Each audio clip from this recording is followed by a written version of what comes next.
আপনারা অভিভাবক পর্যায়ের যারা আছেন, আপনারা আরো বেশি পরিমাণ স্ত্রী সন্তানের ঈমান, আমল, নামাজ, বন্দেগীর প্রতি নজর বাড়া। ফিকির করেন, ছেলের বিদেশ মূল বিষয় না, ছেলের নামাজ মূল বিষয়। ছেলের দোকান মূল বিষয় না, ছেলের সেজদা মূল বিষয়। ওর সাথে এটা বোঝাপড়া করেন, বাবা তোমার বিদেশ আমি দায়িত্ব দেন, আমার জিম্মাদারি না যে সুদে টাকা নিয়ে হলেও, কিস্তিতে টাকা নিয়ে হলেও তোমার আমি বিদেশ পাঠাইতেই হবে, এটা আমি জিম্মাদার না বাবা। তোমার সেজদাওয়ালা বানানো এটা আমার জিম্মাদার। তোমার নামাজ, তোমার বন্দেগীর খেয়াল রাখা, বিল্ডিং করে দেওয়া দায়িত্ব না, সেজদাওয়ালা নামাজের ফিকির করা এটা দায়িত্ব। সন্তানকে যারা আল্লাহর কোরআন থেকে বঞ্চিত করছেন, তারা আপনার সন্তানের উপরে জুলুম করছেন। মাদ্রাসায় পড়ান নাই, দিন শিখান নাই, আল্লাহর কোরআন থেকে বঞ্চিত করেছেন। যারা মুসলমান হয়েও আল্লাহর কসম আপনি জুলুম করছেন, আপনি জালেম। হাসরের ময়দানে জালেম হিসাবে আপনাকে আল্লাহর সামনে জবাবদিহি করতে হবে। আমি বলে দিলাম, মনে রাখুন, মুসলমানের সন্তান আপনার সন্তান, মুসলিম, আপনি তাকে আল্লাহর কোরআন পড়া থেকে বঞ্চিত করলেন কেন? হ্যাঁ, আপনি মুসলমান, আপনার সন্তান মুসলমান, অথচ আল্লাহর কোরআনের একটা লাইন, একটা পৃষ্ঠাও দেখে দেখে পড়তে পারে না। ঘটনাটা কি? আপনি কি জাতের মুসলমান? আপনার জিফুত কি জাতের মুসলমান? হ্যাঁ, নিজেই কি হইলেন আর সন্তানরে কি বানাইলেন? কারণটা কি? আল্লাহর কোরআনকে প্রত্যাখ্যান করলেন কেন? বাংলা বইটা এত বুঝলেন, অঙ্ক বইটা এত বুঝলেন, হ্যাঁ, ইংরেজি বই এতটা বুঝলেন, একটা রিক্সাওয়ালা, ঠেলাওয়ালা, কুলিওয়ালা, দিন মজুর, আপনিও বুঝেন যে বাংলা দরকার, অঙ্ক দরকার, ইংরেজি দরকার। আপনি এটা কেন বুঝলেন না? তার চাইতে কোটি গুণ বেশি আল্লাহর কোরআন দরকার। কি দরকার না? কথা বলেন না, দরকার না? কিন্তু সেটা থেকে বঞ্চিত করলেন কেন? দিন থেকে বঞ্চিত করলেন কেন? নামাজ থেকে বঞ্চিত করলেন কেন? কোরআন কারীমের মধ্যে আছে, আল্লাহ তাআলা বলছেন, ওয়া'মুর আহলাকা বিস-সালাহ, আপনি আপনার পরিবারের সদস্যদেরকে নামাজের আদেশ করুন। কোরআনুল কারীমে আল্লাহ তাআলা বলছে, উতলু মা উহিয়া ইলাইকা মিনাল কিতাব, হে নবী, আপনার উপরে আমি যে কোরআন নাজিল করেছি আপনি তা আমার বান্দাদের সামনে শুনান, পড়েন, তেলাওয়াত করেন। তো নবী সাল্লাল্লাহু আলাইহি সাল্লাম উম্মতকে কোরআন শিখাইছেন, সেজদা শিখাইছেন, আখিরাত শিখাইছেন। তা আপনি সেই নবীর উম্মত হয়ে আপনার সন্তান, আপনার পরিবার পরিজনকে আখিরাত শিখাবেন, সেজদা শিখাবেন, কোরআন শিখাবেন। সেটাই তো নবীজির সাথে আপনার সম্পর্ক, সেটাই তো রাসূলুল্লাহ সাল্লাল্লাহু আলাইহি সাল্লামের অনুসরণ।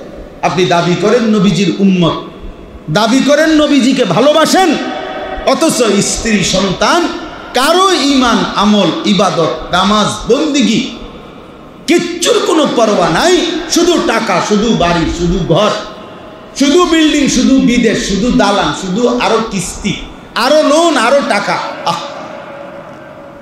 এই ছিল মুসলমানের দায়িত্ব। আল্লাহ আমাদেরকে বোঝার তৌফিক দান করেন। এই জন্য চারিদিকে মাদ্রাসা, চারিদিকে মাদ্রাসা। এই জামানায় কমপক্ষে মুসলমানরা কোনো জবাবদিহি করতে পারবে না হাসরের ময়দানে।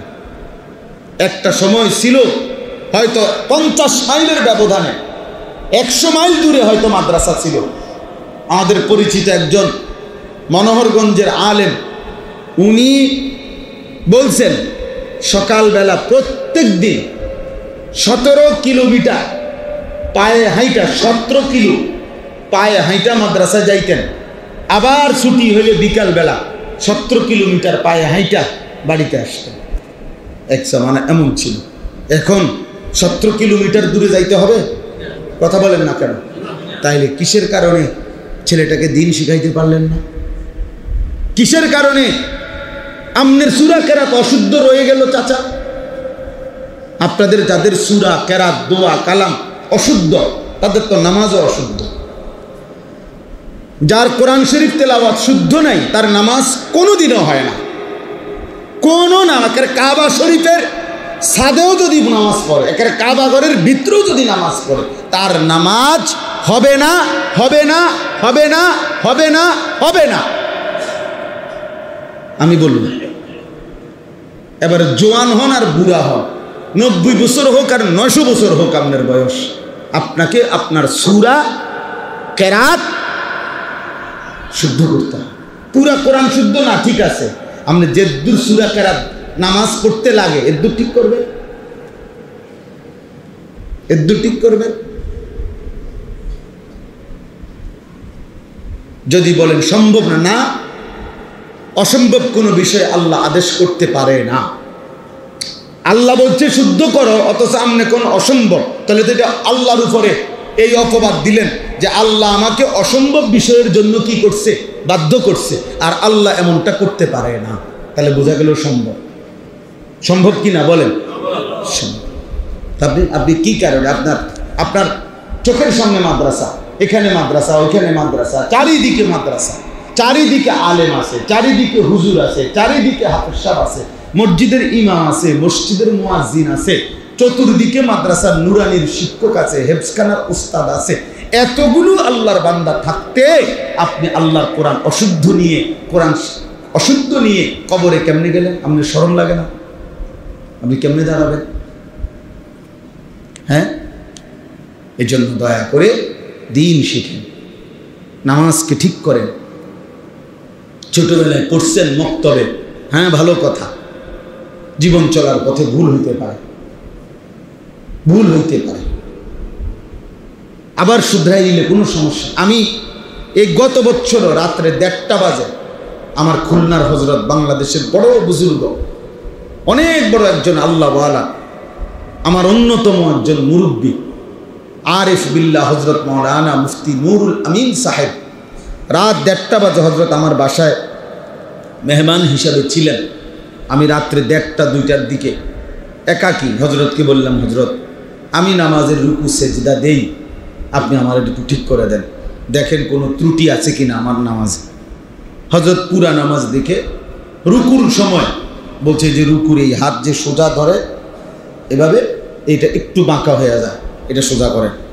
তাহলে এইটা আমি ঠিক করছি।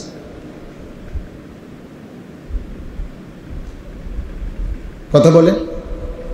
তাহলে আমার যদি ঠিক করার দরকার হয়, আপনার ঠিক করার দরকার নাই না?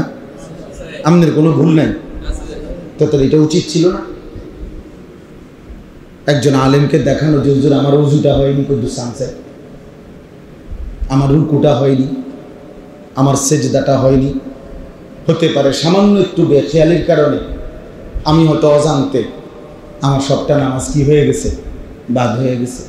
তখন একটু যদি আমার ধরাই দিত, হয়তো আমার এটা আজীবনের জন্য কি হয়ে যাইত, ঠিক হয়ে যাইত, সহজ ছিল। এই জন্য আমি অনুরোধ করি, দিন শিখেন, এই ইসলাহি মজলিস ধারাবাহিক করেন, জুম্মার বয়ান ধারাবাহিক শুনেন, ওলামায়ে কেরামের কাছে নিয়মিত আসা যাওয়া করেন। স্কুল পড়ুয়া, কলেজ পড়ুয়া ছেলে, তোমাদের কাছে বলি ভাই, বৃহস্পতিবারে পড়ো একটু, শুক্রবার দিনে একটু সময় বাহির করো, শনিবার দিনে একটু সময় বাহির করো। ব্যবসায়ী ভাই আপনি একটা সময় বাহির করেন, বয়স্ক চাচারা আপনারা আপনাদের ইমাম সাহেবের সাথে সম্পর্ক করেন, এশার নামাজের পরে আধা ঘন্টা সূরা কেরাত মস্ক করেন, ফজরের নামাজের পরে মস্ক করেন, আসরের নামাজের পরে মস্ক করেন। না যাইয়েই আসতে মানে সালামটা ফিরাইতে দেরি, সাহাদওয়ানে ওটা রাব্বা বসে রয়েছে, সাহাদওয়ানে গিয়ে বসে বসে এবার 14 গোষ্ঠীর যত গপ গীবত, সারা এলাকার পুরা ইউনিয়নের যত গীবত, যত শেকায়েত, যত বিড়ি বন আর যত ফালতু কথা, এ বসে বসে বসে বসে বন খায়, পান খায়, বিড়ি খায়, আর এডি কর বাজে কথা, বেহুদা কথা বলে। অথচ এটুকু সময় 3 মাস চেষ্টা করলে 10টা সূরা ঠিক হয়ে যেত, রুকুটা ঠিক হয়ে যাইত, আখিরাতটা সুন্দর হয়ে যাইত। না, আখিরাত তো যে কিছুই মনে করে না। তাহলে চেষ্টা করবেন তো ইনশাআল্লাহ?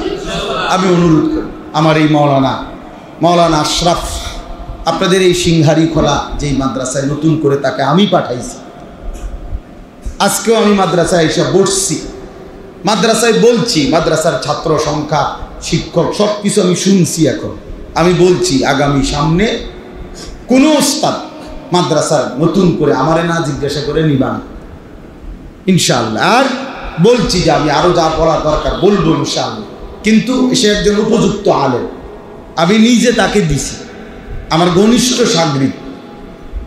তো এই জন্য বললাম যে একজন আলেমের দিন থেকে আপনারা আরো উপকৃত হন, আরো মসজিদের ইমাম সাহেব, ওলামায়ে কেরাম, যার যে ওইখানে মাদ্রাসা আছে, কি মাদ্রাসার নাম ওইটা?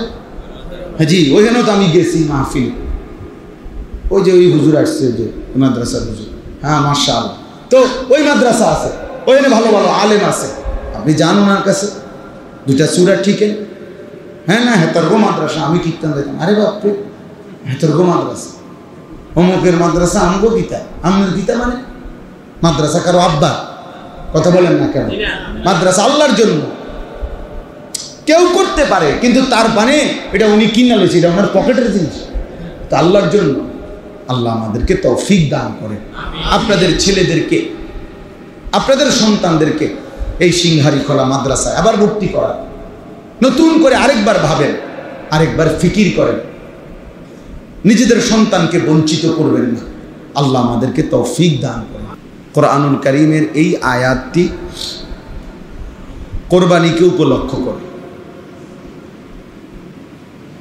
এই পৃথিবীর ইতিহাসে প্রথম কোরবানির যে শুরু, সেই ঘটনাটা আল্লাহ তাআলা এখানে উল্লেখ করছে, এবং এই ঘটনা উল্লেখের মাধ্যমে কোরবানি সহ সমস্ত ইবাদতের ক্ষেত্রে একটা চূড়ান্ত মূলনীতি ঘোষণা করছেন। দুইটা জিনিস মনে রাখতে হবে। এক নাম্বার হলো কোরআনুল কারীমের মধ্যে বিভিন্ন সংক্ষিপ্ত ঘটনা আছে, পূর্ববর্তী জাতি, ইতিহাস, ব্যক্তি, গোত্র, কওম, এদের। কিন্তু কোরআনুল কারীমের একটা নীতি হলো শুধু কোনো ঘটনার যেই অংশটুকু শিক্ষণীয়, কোনো বিশেষ উদ্দেশ্যে, ওই অংশটুকুই শুধু কোরআনুল কারীমে উল্লেখ হয়েছে। এমনি শুধু গল্প বলার জন্য, লম্বা কাহিনী বলা, কিচ্ছা শুনাইবার জন্য, এইটা উদ্দেশ্য না। স্বাভাবিকভাবে আমরা ছোটবেলায় মায়েরা, চাচিরা, বড় ভাইরা আমাগরে গল্প শুনাইতো, তো এটা হলো জাস্ট গল্প শোনাবে, এই জন্য লম্বা করে বলতো, বাই সিরিয়াল। কিন্তু কোরআনুল কারীমের মধ্যেও অনেক ঘটনা আছে, কিন্তু কোনো ঘটনাই এই উদ্দেশ্যে না যে শুধু গল্প শোনাচ্ছে, না, বরং কোনো নির্দিষ্ট উপদেশ, নসিহত, শিক্ষা, সেটার জন্যই ঘটনাগুলো উল্লেখ করা হয়েছে নির্দিষ্ট পরিমাণ। এই জন্য কোরআনুল কারীমের মধ্যে আছে, আল্লাহ তাআলা বলেন, ফাকসুসিল কাসাসা লাআল্লাহুম ইয়াতাফাক্কারুন। হে নবী, আপনি আমার বান্দাদের নিকট ঘটনাবলী পূর্ববর্তী বর্ণনা করুন। কেন? লাআল্লাহুম ইয়াতাফাক্কারুন, যেন আমার বান্দারা ফিকির করতে পারে, ভাবতে পারে, যেন তারা বিবেক দিয়ে বুঝে যে তাদের কি উচিত, কি অনুচিত, কি করা দরকার, কি করা দরকার না। মুসা আলাইহিস সালামের ঘটনা, ঈসা আলাইহিস সালামের ঘটনা, ফেরাউন নমরুদের ঘটনা, কারুন হামানের ঘটনা, আবার ইব্রাহিম আলাইহিস সালাম, মুসা আলাইহিস সালামের ঘটনা। এইভাবে কোরআনুল কারীমের মধ্যে ইউসুফ, ইয়াকুব, ইব্রাহিম, ইসমাইল, অনেক ঘটনা আছে। কিন্তু উদ্দেশ্য হলো বান্দা যেন ভাবে। আল্লাহ নিজেই বলছে, লাআল্লাহুম ইয়াতাফাক্কারুন, লোকেরা যেন ভাবে।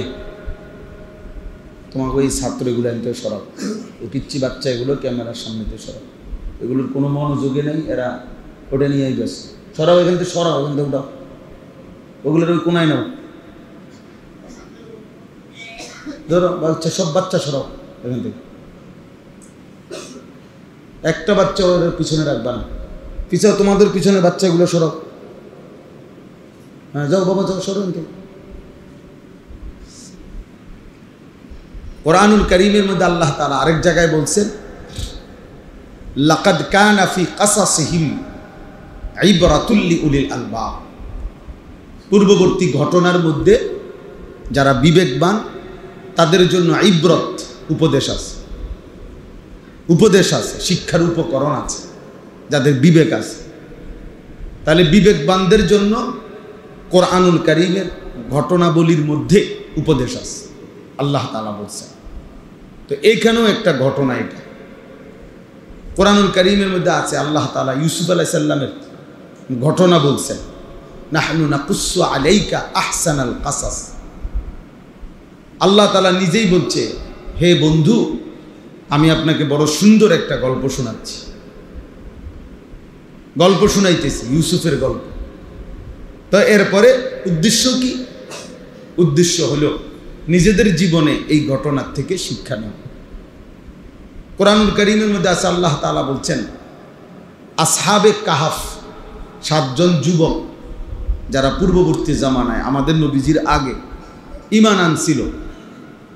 সমস্ত দেশ রাষ্ট্রের সকলেই যখন মুশরিক ছিল, তখন মাত্র 7টা যুবক পূর্ণ ঈমানদার হয়েছিল।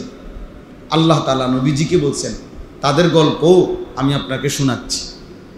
নাহনু নাকুসু আলাইকা নাবাআহুম। আল্লাহ তাআলা বলছে, আমি তাদের ঘটনা আপনাকে শোনাচ্ছি। তাহলে কোরআনুল কারীমের মধ্যে এরকম বহু ঘটনা আছে। সমস্ত ঘটনার উদ্দেশ্য হলো আল্লাহর বান্দা যেন উপদেশ হাসিল করে, শিক্ষা অর্জন করে, এখান থেকে যেন পরবর্তী জীবন নিজের জন্য কিছু নিতে পারে। এজন্য ইতিহাসকে দর্পণ বলে, আয়না বলে। ইতিহাসকে বলে আয়না, অর্থাৎ আয়নাতে যেমন দাঁড়াইলে নিজের চেহারা ত্রুটি ভালো উপলব্ধি করা যায়, ঠিক ইতিহাসের দিকে তাকাইলে নিজের মধ্যে ত্রুটি এবং নিজের মধ্যে করণীয়, উচিত অনুচিত, এটা উপলব্ধি হয়। যেমন আমরা নমরুদের ঘটনা শুনলাম, ফেরাউনের ঘটনা শুনলাম, এখান থেকে কিছু শিখলাম। আমরা আবার মুসা আলাইহিস সালাম, ইব্রাহিম আলাইহিস সালামের ঘটনা শুনলাম, সেখান থেকেও কিছু শিখলাম যে আমাদের জন্য এটা উচিত, এটা অনুচিত, এটা আমাদেরকে করতে হবে, এটা আমাদেরকে ছাড়তে হবে। আল্লাহর অনুগতদের পুরস্কার কি, অবাধ্যদের পরিণতি কি। এইভাবে আল্লাহ তাআলা কোরআনুল কারীমের মধ্যে ঘটনাবলী উল্লেখ করছে। তো এইখানেও একটা ঘটনা, কোরবানিকে কেন্দ্র করে আল্লাহ তাআলা এই ঘটনা উল্লেখ করছেন, যেন আমরা এর থেকে সবক নিতে পারি, উপদেশ গ্রহণ করতে পারি।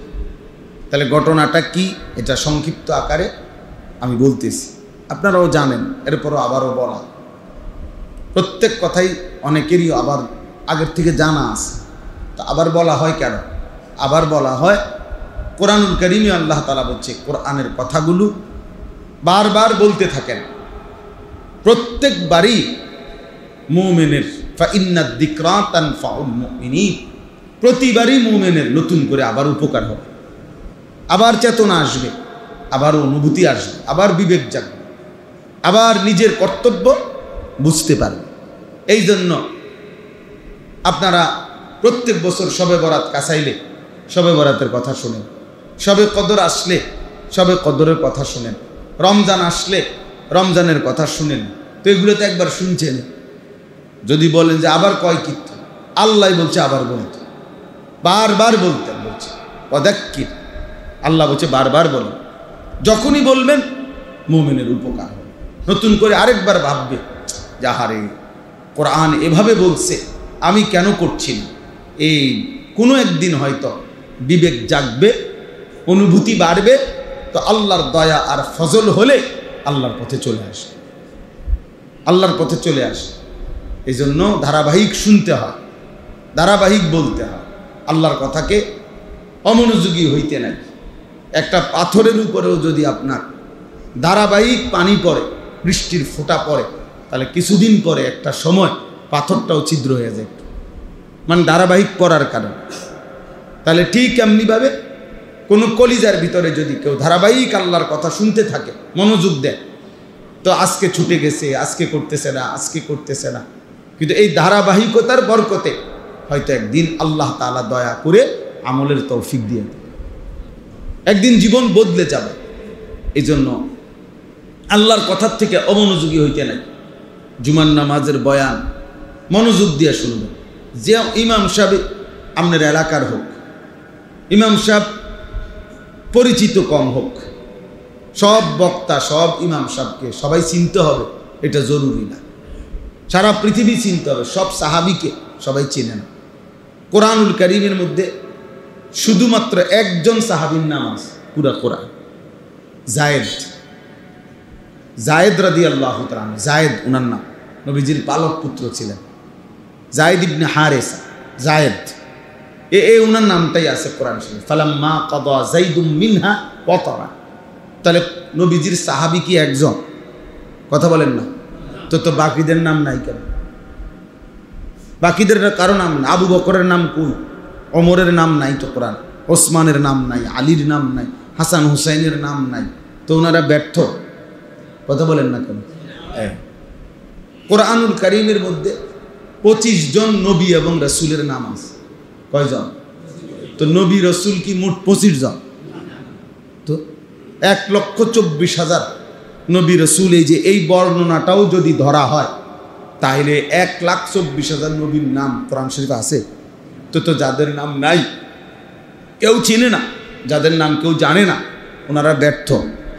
তাহলে এইটা বোঝা দরকার, সবাই চিনতে হবে, জরুরি।